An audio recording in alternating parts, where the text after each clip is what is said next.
Отырар ауданының жалпы жер көлемі 1.675.000 гектарды құрайды. Оның ауыл шаруашылық мақсатындағы жерлері 636.000 гектардан асады.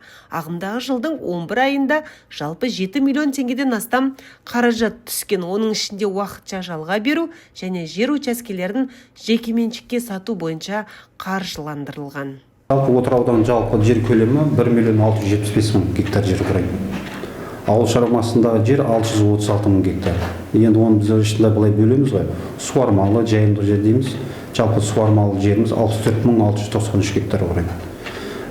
Жайылым жері 586.000 гектар. Жалпылама осы жайылымдық жерлерден біздің ауылында өте бір қалай айтсам болады.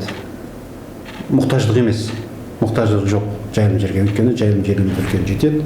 Соның өзінде қазір бүгін таңда 586.000 жайылымдық жеріміз бар. Жалпы айтқан кезде, енді 2025 жылдың 11 айында 32.723 теңге қаржы түстік осы бюджетке. Оның ішінде уақытша жалға беруден 7 миллион 22 теңге түсіретін болсақ, жер учаскесін жеке меншікке беруден 18 миллион, ауыл шаруашылығын өндіру деген бар. Ауыл шаруашылығын өндіру деген жайылымдық жерді басқа мақсатқа, өнеркәсіп саласына аударған кездегі жаңағы жердің шығасы деп айтамыз, одан 7 миллиондай түсірдік. Жалпылама айтқан кезде біз өзіміздің белгіленген межеден 100% қазір бұнда орындап отырмыз. Сонымен қатар әрбір жыл сайын осы ауданға осы жер қайтару бойынша жоспар межеленеді. Сол жоспардан біздің таңда бүгін таңға республикалық жоспар 16.000 гектар болатын болса, қазір біз қайтарғанымыз 16.400 гектардай жер қайтарды, яғни 102% орындап отырмыз.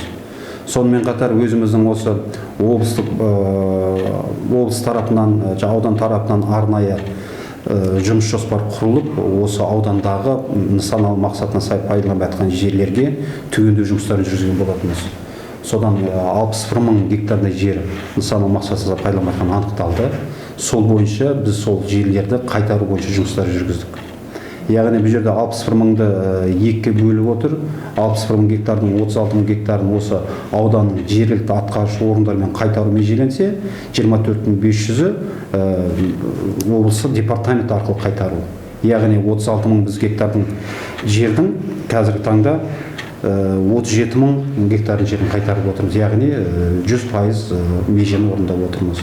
Аудан бойынша пайдаланылмай жатқан ауыл шаруашылығы жерлерін қайтару бойынша жұмыстарда өз қарқынында атқарылып келеді. Нысаналы мақсатына сай пайдаланылмаған жер учаскелерін мемлекет меншігіне қайтару жұмыстарда қарқынды атқарылуда. Сонымен қатар аудандық жер қатынастары бөліміне 2025 жылы есептік кезеңде азаматтар мен заңды тұлғалардан барлығы 92 өтініш тіркеліп, оның 52 өтініші бойынша әкімшілік хаттама қабылданған.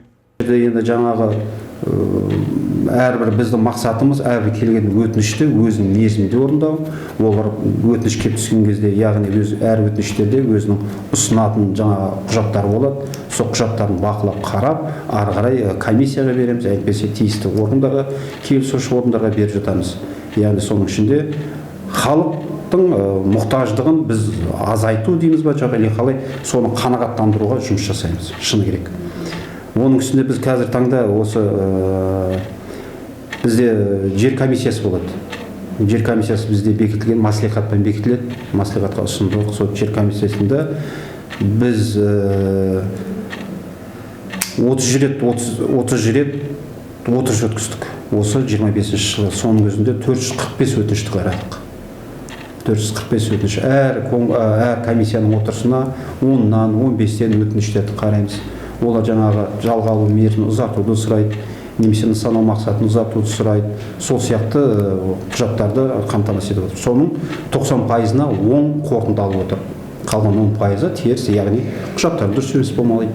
Немесе жайылымдық жерлерді, суармалы жерді алған кезде тарихи сараптама жүргіземіз. Яғни ол жерде біздің Отырар ауданы шыны керек тарихи аудан ғой. Сол тарихи ауданның кезінде белгіленбеген тарихи жерлер болуы мүмкін.